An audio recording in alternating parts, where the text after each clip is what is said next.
Assalamualaikum warahmatullahi wabarakatuh. Perkenalkan, nama saya Pak Oki Siswanto. Saya di sini mengajar sejarah Indonesia. Nah, sebelum kita membahas tentang materi-materi sejarah Indonesia, untuk kali ini saya akan menjelaskan dulu tentang apa itu sejarah, supaya kalian lebih mengenal tentang sejarah. Sejarah itu berasal dari kata sejarah berasal dari bahasa Arab, yaitu sajarotun, yang artinya adalah pohon. Nah, untuk pengertiannya, sejarah adalah aktivitas manusia di masa lampau yang di dalamnya terdapat suatu peristiwa. Nah, karena sejarah itu tidak bisa dipisahkan dari manusia, ya, karena pelaku dari sejarah itu dan yang menciptakan suatu peristiwa itu adalah manusia. Jadi antara sejarah dengan manusia tidak dapat dipisahkan. Ya, akibat adanya aktivitas manusia di masa lampau, ya, sehingga memunculkan suatu peristiwa sejarah seperti itu. Nah, kemudian sejarah itu bukan mitos, ya.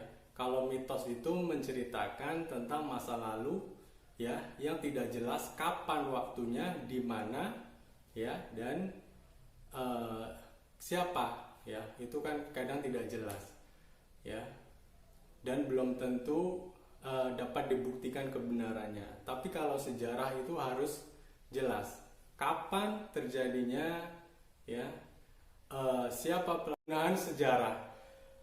Nyatanya selama ini sejarah kita lihat menjadi ilmu yang sangat penting, ya, untuk dipelajari. Kalau tidak penting, kenapa? Ya, banyak orang menulis tentang sejarah, ya. Kalian bisa lihat, ya, banyak sekali buku-buku sejarah, ya, yang dijual, ya, di toko-toko dan di tempat-tempat yang lainnya. Ini membuktikan bahwa para sejarawan terus menulis tentang sejarah-sejarah, ya, yang mungkin belum terungkap ataupun mungkin meluruskan tentang sejarah-sejarah yang sebelumnya sudah ditulis namun kurang tepat dan sebagainya. Nah, jadi sejarah itu merupakan ilmu yang sangat penting, ya. Ilmu yang sangat penting karena dengan belajar sejarah kita tahu bagaimana sejarah bangsa kita, ya, bagaimana sejarah perjuangan para pejuang untuk meraih kemerdekaan, untuk mempertahankan kemerdekaan hingga kita dapat menikmati kemerdekaan seperti sekarang ini. Secara umum, kegunaan sejarah itu dibagi menjadi dua.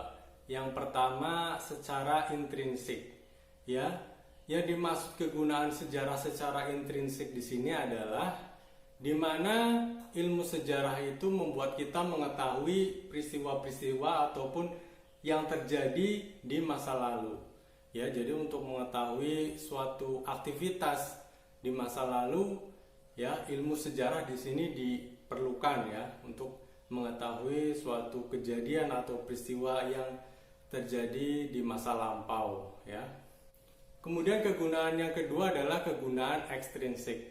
Kegunaan ekstrinsik ini maksudnya adalah di mana ilmu sejarah memberikan suatu sumbangan bagi aspek-aspek kehidupan, ya, seperti aspek politik, ya, kemudian kebijakan, kemudian penalaran, ya, dan masih banyak juga aspek-aspek yang lain, ya, pendidikan moral dan sebagainya.